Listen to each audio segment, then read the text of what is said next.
नमस्कार साथियों, स्वागत है आप सभी का हमारी बेसिक क्लासेस में। जहां हमारा आज का विषय होना है सामान्य हिंदी। ठीक है, तो जनरल हिंदी की हम बात कर रहे हैं कि सामान्य हिंदी का परिचय क्या है। तो पहले हमने कुछ क्लासों में पढ़ा कि किस तरीके से हिंदी का विकास हुआ, किस तरीके से भाषा आई। फिर हमने बात की वर्णों की कि वर्ण क्या होती है, लिखित भाषा की सबसे छोटी इकाई होती है। ठीक है, उसके बारे में हमने बात की थी। फिर उसके बाद हम आते हैं वर्णों के बारे में। तो वर्णों के बारे में मैंने क्या बताया था कि ये क्या होती है, लिखित भाषा की सबसे छोटी इकाई। ठीक है, यूनिट, सबसे छोटी यूनिट, स्मॉलेस्ट यूनिट। ठीक है, तो क्या कहलाती है, वर्ण। वर्ण को ही क्या कहते हैं हम, अक्षर। ठीक है ना, वर्ण को ही क्या बोलते हैं, अक्षर। इंग्लिश में जिसे लेटर बोलते हैं हम लोग। ठीक है ना, तो हिंदी की बात कर रहे हैं हम, तो यहाँ पर जबरदस्ती अंग्रेजी को नहीं घुसाते। ठीक है, तो हम बात कर रहे हैं वर्णों की। तो वर्ण में जो दो प्रकार से होता है, एक तो मैंने कहा स्वर होते हैं, दूसरा मैंने कहा व्यंजन होते हैं। ठीक है, या तो आप स्वरों को जानते हैं और या तो व्यंजनों को जानते हैं। अब स्वर कौन कौन से होते हैं, स्वर क्या होते हैं, जिनका उच्चारण स्वतंत्र होता है। स्वतंत्र उच्चारण का मतलब आप प्राणवायु का प्रयोग करते हैं और आप उसका जब उच्चारण करते हैं तो प्राणवायु के अनुसार उनका उच्चारण स्वतः ही हो जाता है। ठीक है ना, तो वो कौन से होते हैं हमारे, कितने होते हैं, ये हमने पढ़ा था, ओ आ ई उ ऊ री ए ऐ ओ औ। तो हमने ये पढ़ा था, दो अयोगवा पढ़े थे। उसके बाद जिन्हें हम स्वरों की सहायता से पढ़ते हैं, स्वरों की सहायता से उच्चारित किया जाता है, तो वो क्या कहलाते हैं, व्यंजन कहलाते हैं। क्या कहलाते हैं, व्यंजन कहलाते हैं। तो ये भी हमने देखा। तो सबसे छोटी इकाई स्वर और व्यंजन वर्ण हो गए।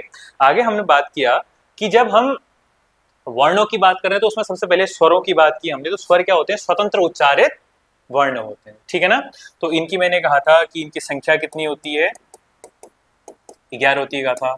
इसमें मात्राएं कितनी होती हैं कहा था मैंने, 10 होती हैं कहा था। और दो अयोगवा। ठीक है, कौन कौन से हैं, एक तो अंग और एक अह। तो ये दोनों को जब मैंने कहा तो ये हमारा अंग क्या कहलाता है, अनुस्वार, और अह क्या कहलाता है, विसर्ग। ठीक है ना, विसर्ग में दो बिंदे जब पीछे लगते हैं अनुस्वार में किसी मात्रा के ऊपर, जो हमारे अनुनासिक कहलाते हैं। ठीक है ना, अनुस्वार कहलाते हैं। तो ये हमारे हो गए स्वर। तो स्वरों के फिर हमने प्रकार देखे थे कि उच्चारण किस तरह आधार पर होता है, जिह्वा के आधार पर भी देखा था। फिर अगली हम बात करते हैं स्वरों के बाद हम बात करते हैं किसकी, व्यंजन की। तो व्यंजन क्या होते हैं, जिनका उच्चारण स्वरों की सहायता से होता है। स्वरों की सहायता से सर आप कहना क्या चाह रहे हैं, जैसे फॉर एग्जाम्पल अगर मैं उदाहरणार्थ कहूं क, क्या कह रहा हूं, क, तो क के पीछे आपको कहीं ना कहीं अ का भी उच्चारण स्वतंत्र सुनाई देगा। अ का भी उच्चारण सुनाई दे रहा है, जैसे आप क कह रहे हैं, क और अ मिला के क बना रहे हैं। तो यह स्वतंत्र में तो आधा क है, पर इसके पीछे हमने क्या लगाया, अ, तब जाके इसने क्या बनाया, क। यदि मैं बात करता हूं का, तो का कैसे बनता है, जब हम स्वरों को मात्रा के तौर पर क के पीछे आ लगा, तो हमारा क्या बन गया, का बन गया। तो इस तरीके से हमारे स्वरों का जो उच्चारण है व्यंजन के साथ होता है, तो हमारे क्या कहलाते हैं, वो व्यंजन कहलाते हैं। तो स्वतंत्र रूप से व्यंजन अस्तित्व में नहीं आ पाते हैं। ठीक है, तो हमने देखा कि जब हम व्यंजनों को देख रहे हैं तो व्यंजन कितने प्रकार के होते हैं, व्यंजनों का प्रकार क्या है, व्यंजन कहाँ कहाँ आते हैं। ठीक है ना, इसके बारे में हम देख रहे हैं। तो हमने देखा कि इसको हम सबसे पहले विभाजित करते हैं। जैसे इसको मैं अगर यहां पर न लिखकर, अगर व्यंजन को मैं क ख ग घ ङ, ठीक है, ये हमारा कौन सा वर्ग हो गया, पहला वर्ग, जिसे हमने क वर्ग कहा 5 तक। फिर हमारा आता है च वर्ग, च छ ज झ य। फिर हमारा आता है ट वर्ग, जिसमें ट ठ ड ढ ण। फिर उसके बाद आता है त वर्ग, त वर्ग में भी हमारा क्या होता है, त थ द ध न। तो न इसके बाद इसी का पंचमाक्षर होगा बच्चा। ठीक है ना, न इसका क्या होगा, पंचमाक्षर होगा। पंचमाक्षर मतलब वे सभी व्यंजन या वे सभी हमारे वर्ण जो हमारे अंतिम 5वें अक्षर पर आ रहे हैं, या जिनका हम उच्चारण नासिका से करते हैं। जैसे मैंने इसको उच्चारण करने के लिए क्या बोला, ङ, इसको उच्चारण करने के लिए क्या बोला, य, इसको उच्चारण करने के लिए अण, इसको उच्चारण करने के लिए न, और यहाँ पर है म। तो इसका मतलब है 5वें वर्ग, मतलब 5वीं जो पंक्ति है इसकी, ये 5वें पंक्ति के जितने भी हमारे वर्ण आते हैं, इन वर्णों को क्या बोला जाता है, हमारा सबसे पहले तो पंचमाक्षर बोला जाता है। क्या बोला जाता है, पंचमाक्षर बोला जाता है, या इन्हीं को क्या बोला जाता है, अनुनासिक। इसी को क्या बोला जाता है, नासिक के व्यंजन।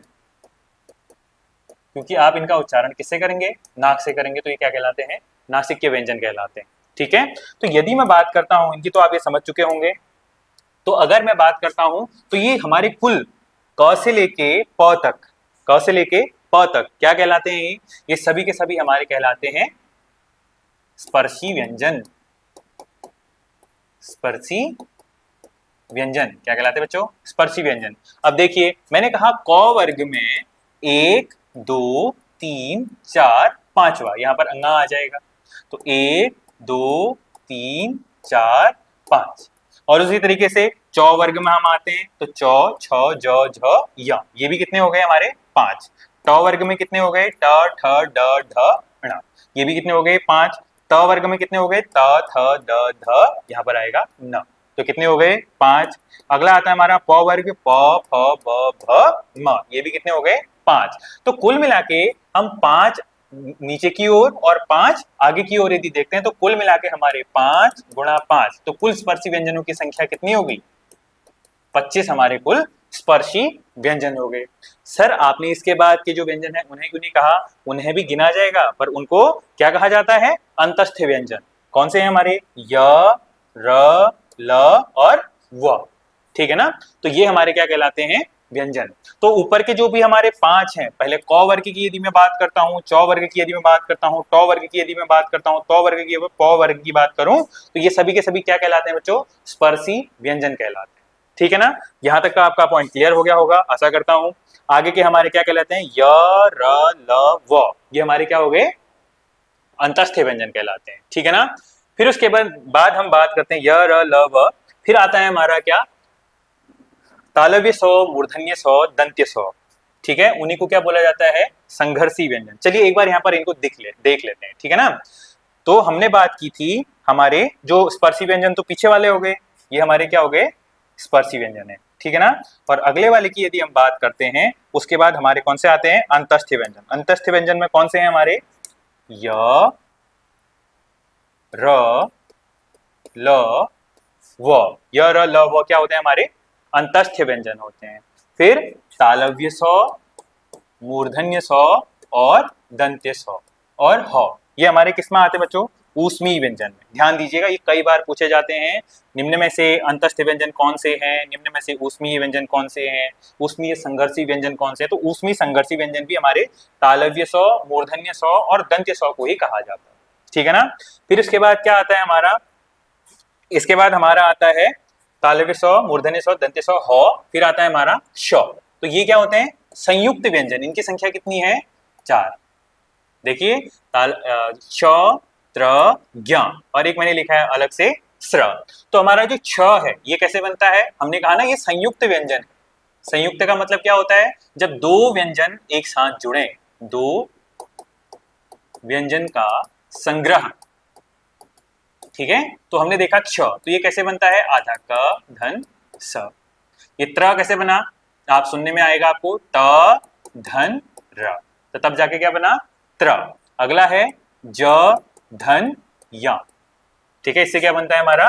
ज्ञ। जैसे आप इसके लिए उच्चारण करते हैं ना, कभी आपने सुना होगा संस्कृत का जो कोई भी उच्चारण करते हैं तो वो बोलते हैं विज्ञान।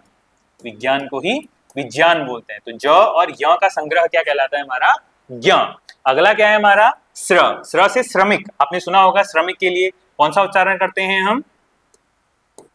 तालव्य स्व, ये वाला, स धन र। तो ये क्या बनाता है? स। इसका उदाहरण क्या हो गया हमारा? श्रमिक। अभी आप सुनते होंगे जैसे श्रृंगार, एक आता है ना हमारा श्रृंगार, श्रृंगार, श्रृंगाल, ये जो शब्द सुनते हैं इसमें ये तो हो गया हमारा क्या? ये किसको लिखते हैं हम? तालव्य स्व को। पर नीचे से बच्चा ये मात्रा किसकी है हमारी? ये है री। ठीक है, तो ये किसका संग्रह है? एक तो व्यंजन और दूसरा स्वर, तो तब जाके हमारा क्या बनता है? श्रृंगार। तो इसे हम संयुक्त व्यंजन में गिनती नहीं गिनी जाएगी। क्यों? क्योंकि हम किसकी बात कर रहे हैं? व्यंजनों की, और यहाँ पर है हमारे व्यंजन। ठीक है ना? तो इन्हें आप लिखने का प्रयास कीजिएगा। ये है श्रमिक, ये है विज्ञान, और ये हो गया त्र से त्रिशूल। ठीक है, और छ से क्षत्रिय, ये जो लिखते हैं ना हम लोग, ये वो चीज है। तो इनको क्या कहते हैं हम? संयुक्त व्यंजन। और अगला हमने क्या कहा यहाँ पर? सर आपने लिखा हुआ है अतिक्षिप्त व्यंजन, द्विगुण व्यंजन और ताड़नजात व्यंजन किन्हें कहा जाता है? तो चलिए इसके बारे में देखते हैं। तो जब आप बात करते हैं किसके बारे में? हमारे उत्क्षिप्त या द्विगुण व्यंजन के बारे में, तो आपको यहाँ पर दिखता है एक ड से डमरू और ड से ढक्कन, पर आपने ध्यान दिया होगा इनके नीचे हमने नुक्ता नहीं लगाया हुआ है। ठीक है, अगर हमने इसके नीचे नुक्ता नहीं लगाया है तो ये किसके अंदर गिने जाएंगे? स्पर्शी व्यंजन के अंतर्गत। अदरवाइज ये हमारे क्या है? स्पर्शी व्यंजन है।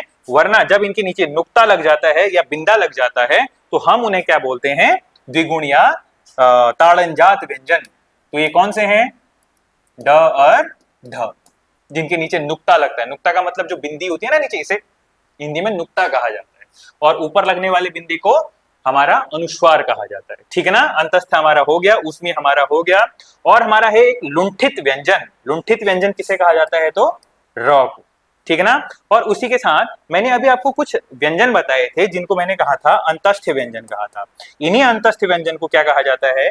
हमारा अर्ध स्वर व्यंजन कहा जाता है, जैसे य और व।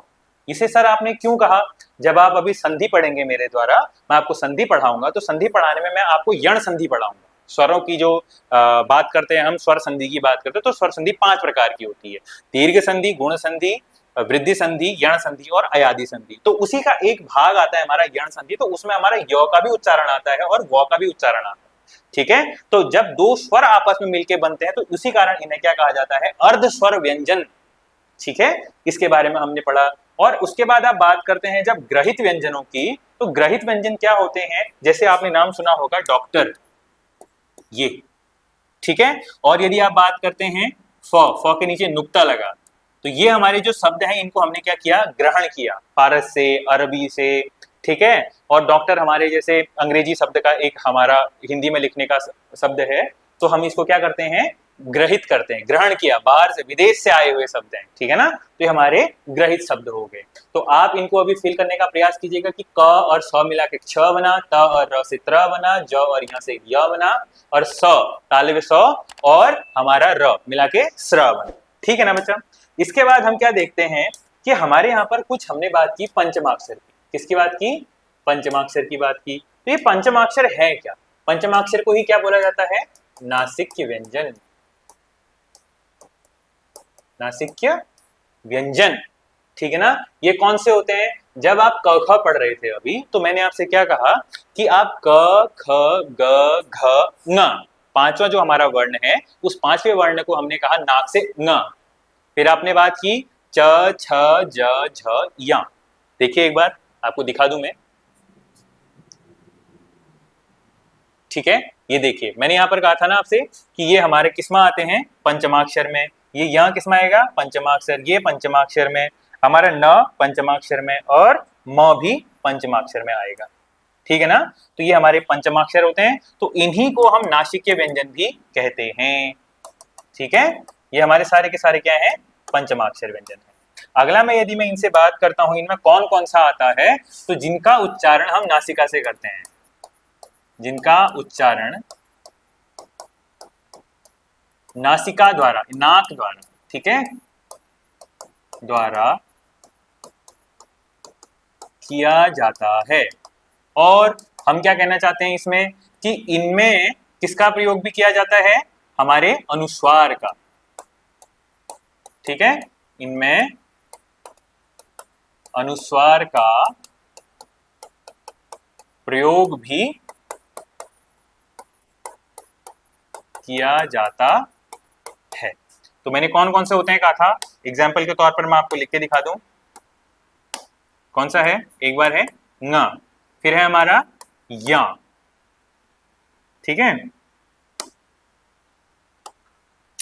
सॉरी ये मिट गया बच्चा। तो ये कौन कौन से होते हैं? चलो इसको ऐसे देख लेते हैं। ङ, य, अण, न और मा। तो ये हमारे 5 क्या हो गए? पंचमाक्षर हो गए। ठीक है ना, इन्हीं को हमने क्या बोला? नासिक्य व्यंजन बोला। ठीक है, तो ये हमारे नासिक्य व्यंजन हो गए या पंचमाक्षर हो गए। ठीक है ना, पंचमाक्षर मतलब 5वें जो हमारे वर्ण पर आते हैं। ठीक है, ये हमारे पंचमाक्षर हो गए। तो हमने ये देख लिया, हमने क्या क्या देखा अभी?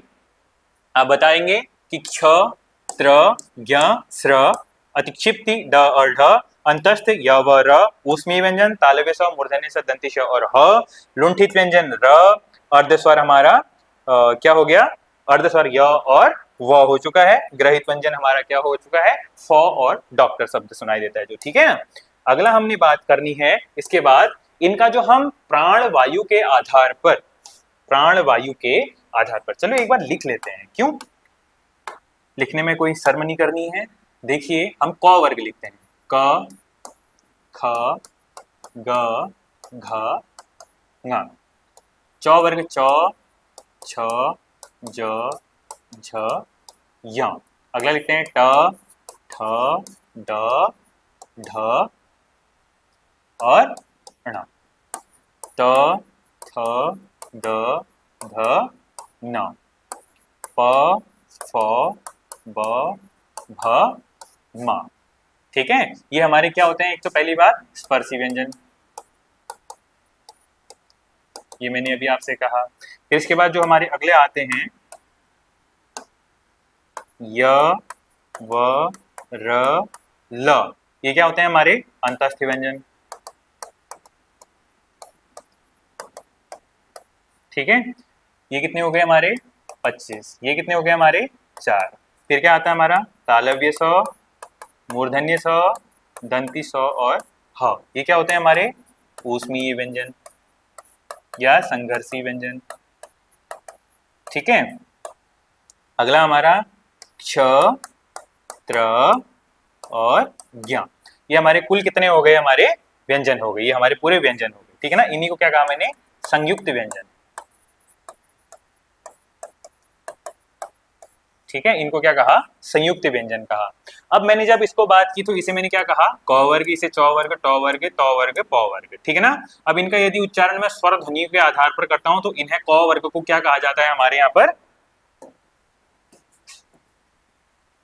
कंठ व्यंजन, क्या बोला जाता है, कंठ, ठीक है। और ये हमारे च वर्ग को क्या बोला जाता है, तालव्य, और ट वर्ग को मूर्धन्य, त वर्ग को दंत्य, दांतों से उच्चारित होने वाले, प वर्ग को ओष्ठ, ठीक है ना। तो क वर्ग हमारा तालव्य हो गया, च वर्ग कंठ हो गया, तालव्य हो गया, मूर्धन्य ट हो गया, दंत्य त हो गया, और ओष्ठ हमारा प वर्ग हो चुका है। तो ये हमने अभी कुछ इसके बारे में डिस्कस किया था, ठीक है। अगला हमने बात की है कि अब हम बात कर रहे हैं प्राण वायु के आधार पर, जब आप हवा लेते हैं, सांस लेते हैं, तो प्राण वायु उसको कहा जाता है, ठीक है ना। तो किस उच्चारण का आप प्रयोग अल्प प्राण कम समय में कर रहे हैं, किस वर्ण का उच्चारण आप दीर्घ में कर पा रहे हैं, जोर से कर पा रहे हैं या लंबा समय ले रहे हैं, किसको आप घोषत्व के आधार पर ज्यादा कठिनाई से बोल पा रहे हैं, किसी को आप सरल आधार पर बोल पा रहे हैं, ठीक है। तो आप देखेंगे अगर मैं इसको विभाजित करता हूं पहला, दूसरा, तीसरा, चौथा और पांचवें भाग में, तो हमने देखा कि क को उच्चारण करने में आपको कम समय लग रहा है, ठीक है। तो ये हमारे क्या हो गए, पहला वर्ग।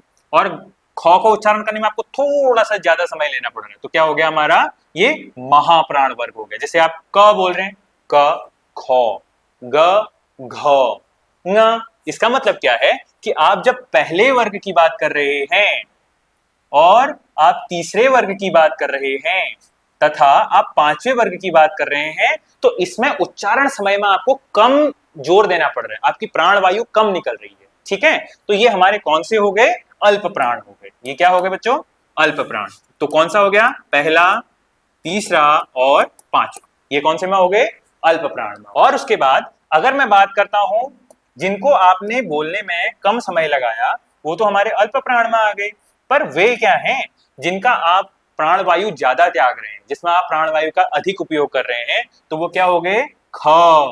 जैसे आप बात करेंगे ख, छ, ठ, थ, फ, ठीक है, या घ, झ, ड, ध, भ, तो ये हमारे क्या कहलाते हैं बच्चों, महाप्राण, ठीक है। तो ये कौन से हो गए, एक तो दूसरा वर्ग है और एक चौथा वर्ग है।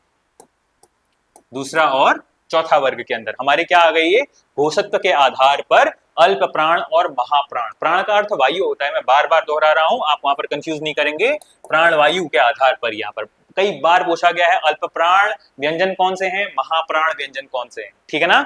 अल्प प्राण महाप्राण, अल्प प्राण महाप्राण, अल्प प्राण, अल्प प्राण महाप्राण, अल्प प्राण महाप्राण, अल्प प्राण, ठीक है ना। तो पहला अल्प प्राण है, तीसरा अल्प प्राण है, पांचवा अल्प प्राण है। पहला अल्प प्राण है, तीसरा अल्प प्राण है, पांचवा अल्प प्राण है, और जो दूसरा और चौथा है वो क्या है, हमारे महाप्राण गिना जाता है। ठीक है ना? ठीक है। अब घोषत्व के आधार पर, घोषत्व के आधार पर कितने प्रकार से हैं? दो प्रकार से। तो ये कौन कौन से होते हैं? जो पहले की हमारी दो पंक्तियां हैं, पहले की हमारी दो पंक्तियां हैं, कौन सी वाली? क च ट त प, अगला ख छ ठ थ फ, ये हमारी क्या होती है बच्चा? ये हमारी होती है अघोष। कौन सी होती है? इसे हम ले लें अघोष। ये क्या है? अघोष। तो पहला और दूसरा, पहला वर्ण और दूसरा वर्ग, इसका क्या कहला रहा है? अघोष। बाकी के आगे जितने भी बचे हुए वर्ग हैं हमारे, तीसरा, चौथा, पांचवा, ये क्या कहलाते हैं? हमारे सघोष। तो तीसरा, चौथा और पांचवा हमारा क्या कहलाता है? सघोष कहलाता है। यहां तक कि आपको संभवतः जानकारी पता चल गई होगी। तो हमने देख लिया कि किस आधार पर हमने क्या किया, इनको विभाजित किया। अब जरा हम देखें तो हमने इनको प्राणवायु के आधार पर भी विभाजित कर लिया। इनको हमने किस वर्ग को किस आधार पर नाम दिया गया, जैसे स्पर्शी कौन है, अंतस्थ कौन है, ऊष्मी कौन है और संयुक्त कौन है, बता तो दिया। बीच में यहाँ पर ड ढ को हमने द्विगुण व्यंजन कहते हैं, ताड़नजात व्यंजन कहते हैं, वो भी बता दिया। जब नुक्ता लगता है, बिना नुक्ता का ये हमारा ताड़नजात व्यंजन नहीं है, ध्यान रखिएगा। जब इनके पीछे आप नीचे आप देखेंगे नुक्ता लग गया, ड के नीचे नुक्ता लग गया, तो संयुक्त रूप से इनको क्या बोला जाता है? ताड़नजात। क्या बोला जाता है? ताड़नजात। तो दो इनकी संख्या होगी। चलिए अब एक बार इन्हें गिनते हैं, ठीक है ना? तो अब हम टोटल बताएंगे। मैंने आपको यहाँ पर लिख के दिखाया है कि यहाँ पर अब वर्णों की कुल संख्या कितनी होती है। कई बार पूछा जाता है कि व्यंजन कितने हैं, स्वर कितने हैं, ठीक है ना? तो चलिए एक बार इन्हें जोड़ लें। अगर मैं इन्हें जोड़ूं, इसी तरीके से आपको यहाँ पर दिखाऊं, तो आपने देखा होगा कि हमारे 25 क्या हो गए बच्चा? स्पर्शी व्यंजन हो चुके हैं। अंतस्थी व्यंजन कितने हो चुके हैं? 4 हो चुके हैं। संघर्षी व्यंजन कितने हो चुके हैं? 4 हो चुके हैं। और हमारा ज्ञ के साथ यदि मैं श्रमिक वाला स्र लगा दूं तो 4 हमारे संयुक्त व्यंजन भी हो चुके हैं, ठीक है? 2 हमारे ताड़नजात भी हो चुके हैं और 11 हमारे स्वर हो चुके हैं। 2 हमारे क्या हो चुके हैं? अयोगवाह हो चुके हैं। तो कुल इतने हमने क्या देखे अभी तक? वर्ण देखे, ठीक है ना? अगर आपसे व्यंजन पूछे जाते हैं तो कुल व्यंजन कितने हैं, तो व्यंजन कुल कितने होते हैं? 33। व्यंजन की संख्या कितनी होती है हमारी? 33।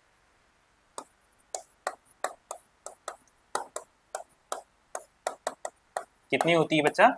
33 होती है। कैसे होती है 33? 25 तो हमारे स्पर्शी व्यंजन हो गए, ये व्यंजन के अंतर्गत ही आते हैं। य र ल व, ये 4 हमारे कहाँ आ गए? अंतस्थ व्यंजन में आ गए। 4 हमारे कहाँ आ गए?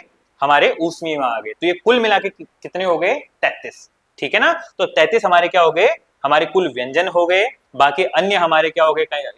संयुक्त व्यंजन हो गए, अन्य में आते। तो कुल व्यंजनों की संख्या कितनी होती है? 33 होती है। वर्णों की संख्या अब कितनी होगी? 52 होगी, ठीक है ना? वर्णों की संख्या कितनी होगी? 52 होगी। चलिए एक बार इन्हें गिनते हैं, ठीक है? 33 हमारे क्या हो गए? व्यंजन, ठीक है? 2 हमारे क्या हो गए? द्विगुण व्यंजन, ठीक है? और 4 हमारे क्या हो गए? संयुक्त व्यंजन, क्ष ज्ञ ना, संयुक्त व्यंजन। और हमारे 11 क्या हो गए? 11 क्या हो गए हमारे? स्वर। 2 क्या हो चुके हैं? अयोगवा। तो चलिए इनको गिनते हैं, कितना हो चुका है? 3 2 5 4 9, 9 9 3 12 की 2, हासिल हासिल लागो 1, ठीक है? कितना हो चुका है? 3 1 4 1 5, तो कुल मिला के कितने हो चुके हैं? 52। तो ये क्या है? हमारी कुल वर्णों की संख्या, ठीक है? ये क्या है हमारी बच्चों? 52 कुल वर्णों की संख्या।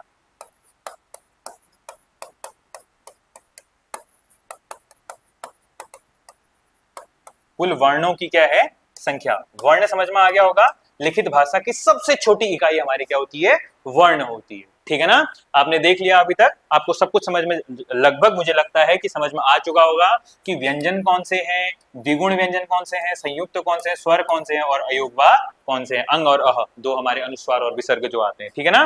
तो चलिए एक बार आपको मैं दोबारा से दिखा दूं और छोटे से रिकैप करा दूं, आपको मैं बता दूं, ठीक है? स्वर हमारे कितने हो गए? 11 होते हैं। अगला हमारे लिए व्यंजन आते हैं जिसमें हमने क वर्ग देखा, इन्हीं को क्या बोला जाता है? हमारा तालव्य व्यंजन बोला, कंठ बोला जाता है, ये हो गया हमारे कंठ हो गए, ये हमारा क्या हो गया तालव्य हो गए, ये हमारे कौन सा हो गए मूर्धा हो गया, ये दंत हो गया, और ये ओष्ठ जिनको हम होठों से उच्चारण करते हैं वो हो गया। अगला हमारा क्या है संयुक्त व्यंजन 4 हो गए, उच्चिप्त व्यंजन ताड़न जात व्यंजन हमारे कौन से हो गए ड और ढ हो गए, अंतस्थ व्यंजन य व र हो गए, ऊष्मी व्यंजन तालव्य स्वर मूर्धन्य स्वर दंती स्वर हो गया, लुंठित व्यंजन र हो गया, अर्ध स्वर हमारा कौन सा हो गया य और व हो गया, ग्रहित व्यंजन हमारा फ और ड, इस तरीके से होते हैं। और अगला मैं आपको एक और बता दूं, यहाँ पर पिछले बार यूकेएसएससी ने यूकेपीएससी ने पूछा था एक्चुअली, ठीक है ना, क्या पूछा था कंठ्योष्ठ व्यंजन,